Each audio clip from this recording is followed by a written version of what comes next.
System Fact Series. And as you can see on the screen, we are doing Pluto.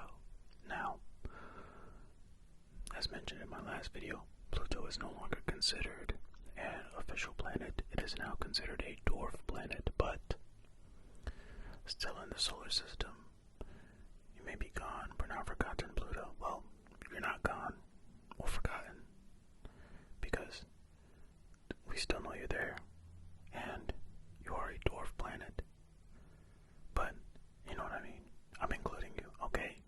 Alright. So without further ado, let's do it. Alright, let's read this little intro paragraph here. For more than 70 years, Pluto was the 9th planet in the solar system, until in 2006, the International Astronomical Union, or the IAU, reduced it to the rank of a dwarf planet. But this does not make Pluto less in any way. We have collected 12 most interesting facts about this distant and unusual world. Well, I mean, it is kind of less, isn't it? No? Well, let's see. We'll make that decision. I mean, no, we won't, because we're not the IAU, but we can make up our own minds on whether we agree. Also, no. Does it matter? I don't know.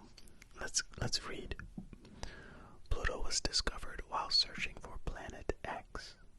Pluto was discovered on February 18, 1930 by astronomer Clyde Tombaugh, who worked with the Lowell Observatory telescope.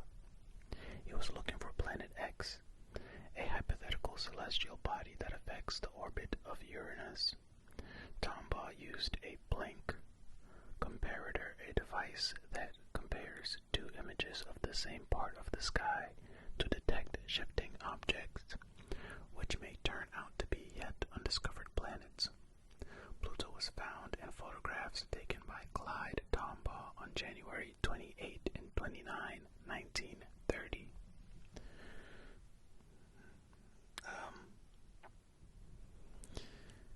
Okay, looking for planet X, you find Pluto. How disappointing. Well, I guess maybe not, because at the time, you don't really know what Pluto is, right? You just discover it, you might be like, oh my goodness, something great. Wait, is this what he saw? Man, I would have just thought this was dust on the screen or something. Alright, Pluto could have been discovered decades earlier. Well, but no. I guess this is not what he saw, because this is a photograph taken in 1909 depicting Pluto. Never mind, of course, it's not what he saw, because this is a whole nother fact we're on. Come on. Alright, Pluto could have been discovered decades earlier. As is often the case in astronomy, Tombaugh was not the first to see Pluto. Its image was earlier obtained in a photograph taken by Edward Barnard in 1909. But the object of his observations was not searching for planets, but Halley's Comet. Therefore, the astronomer had no chance to realize that a small dot on the photographic plate was not one of many stars, but something more uncommon. You know, the thing is, I mentioned this in the last video, when they tried to say, was it a person that discovered, what was it, Neptune? And I'm like, how do you determine who discovers a thing, you know? Because I guess somebody that points at the thing and says, hey, that's a thing.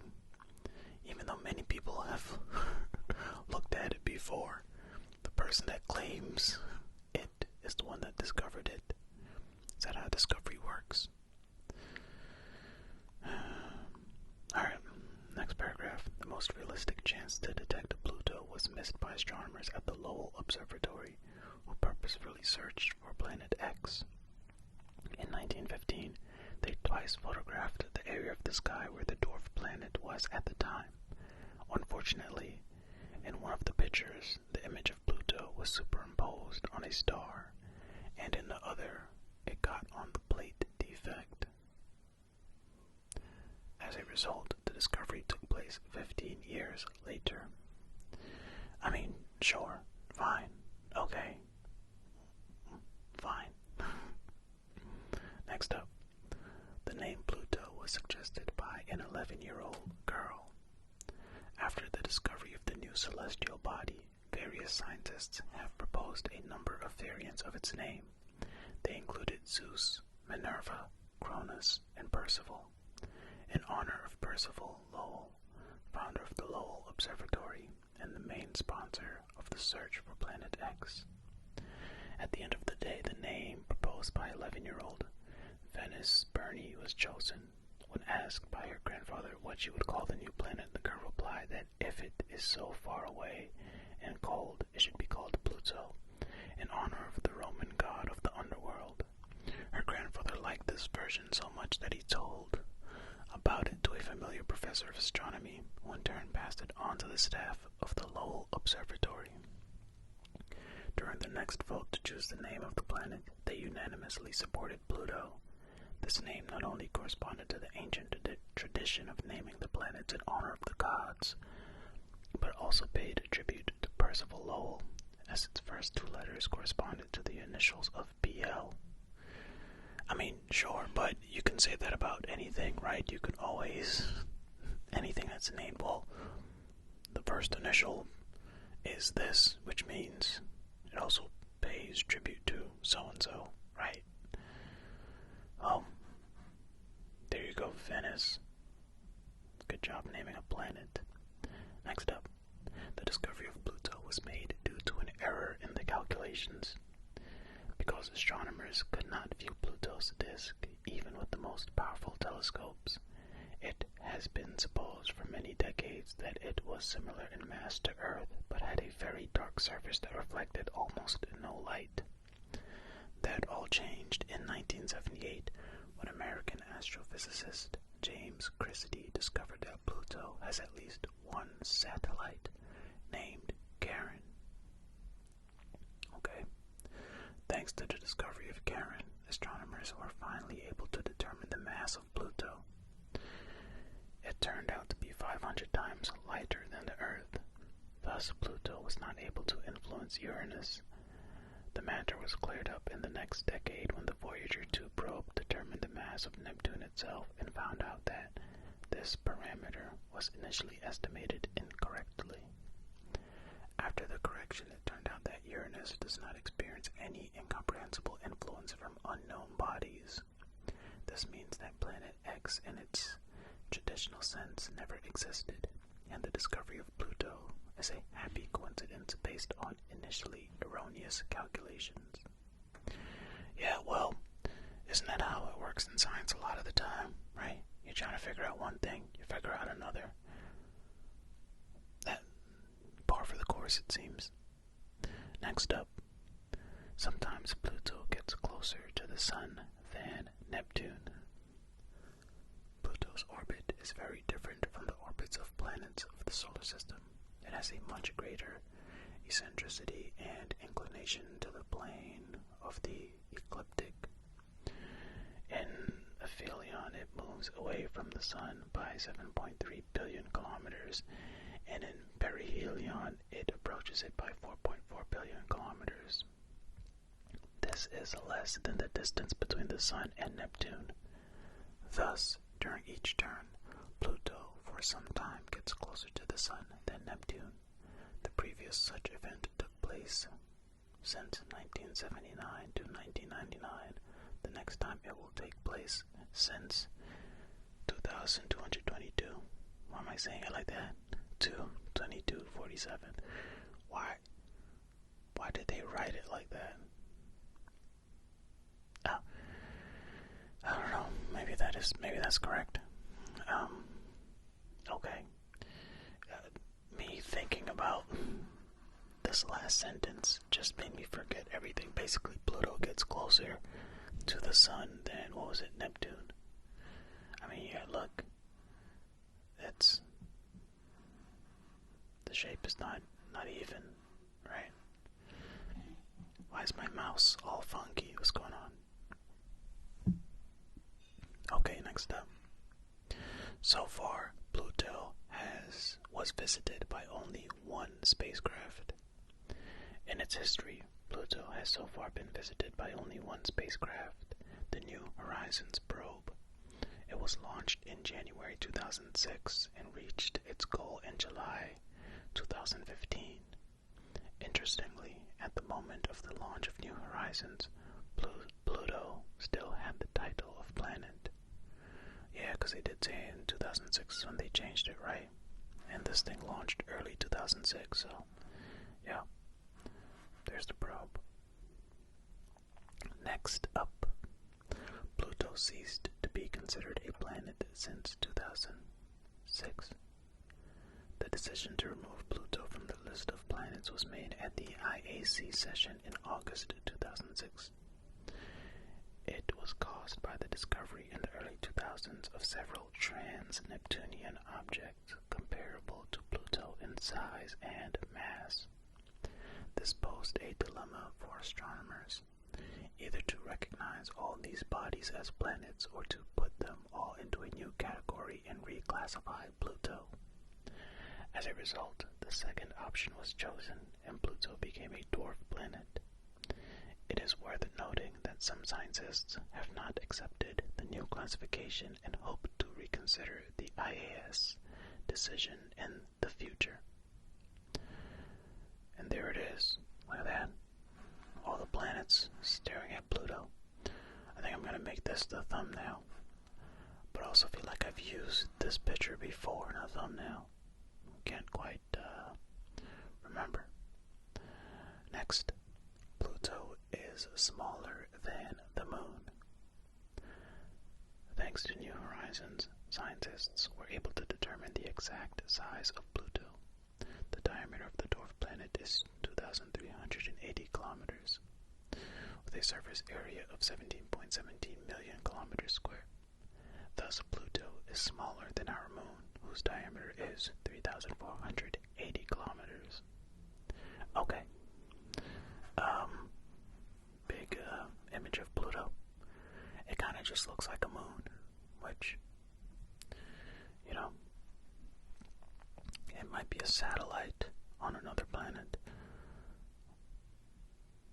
Next. The sky on Pluto is Pluto. It doesn't say Pluto, I just said that. The sky on Pluto is blue, is what it says. Despite its small size and mass, the dwarf planet has its own atmosphere. It is very rarefied and consists of gases that evaporate from surface ice, mainly nitrogen and methane. Under the influence of sunlight, they form more complex compounds that constitute a characteristic blue haze reaching a height of 200 kilometers. This kind of just looks like an eclipse right here. The blue haze of Pluto's atmosphere. There's an image, and there's a dark circle inside a light blue haze. Just reading what the caption says. Because Pluto receives 2.8 times less sunlight in the aphelion than in the perihelion, the pressure at its surface changes markedly during the local year. However, many details of this process are still unknown to scientists. According to some models, during the aphelion, the gas blanket of Pluto completely freezes and condenses on its surface. According to other estimates, the dwarf planet still retains part of its atmosphere throughout the year. Well, alrighty then. Next up, Pluto has a heart. The main attraction of Pluto is its heart, a giant region of characteristic shape with a diameter of 1,600 kilometers, which is called Tombaugh region, which is the person that discovered Pluto. Its western part is called the Sputnik Plain, is one of the most amazing formations in the entire solar system. The plane is covered with many plates formed of bright nitrogen ice. According to the most recognized version, this region is a giant impact crater, which later was filled with the frozen gases from Pluto's atmosphere. I mean, look at this. Look at this image. See a lot of crater impacts right here. Okay, the Sputnik plane. Next up, Pluto has 5 satellites. Astronomers currently know of 5 satellites on Pluto. The largest of these is Charon. Its diameter is 1,200 kilometers. The other 4 satellites are relatively small, irregularly shaped ice bodies. It is believed that these are wreckage left over from some ancient collision. Okay, you see Pluto here, Charon, Nix, Hydra. Okay, but it said, wait, 4 satellites, so it has 5 satellites. We only see 3 here. The other ones are super small, I guess. Tiny, tiny. Next up, is this the last one? I think so, yep. Next, and the last fact for this video, Pluto and Charon can be a dual system. Since the mass of Charon is only 8 times less than the mass of Pluto, their common center of gravity is located outside the surface of Pluto. Therefore, the dwarf planet and its satellite revolve around a common point in space and are constantly facing each other with the same side. In addition, the distance between them is only 19.5 thousand kilometers, 20 times less than the distance between the Earth and the Moon. Based on these factors, some astronomers believe that it is more correct to consider Pluto and Charon not as a main body and its satellite, but as a binary, which means dual system. Yeah. And here we can see Pluto and Charon. You know what, I'm not going to use that other one as the image of Pluto. I'm going to use this one. You can see Pluto and Charon right here. People are going to look at it and wonder, why are there 2 things? I thought you were showing us Pluto. Well, you'll find out if you watch the video.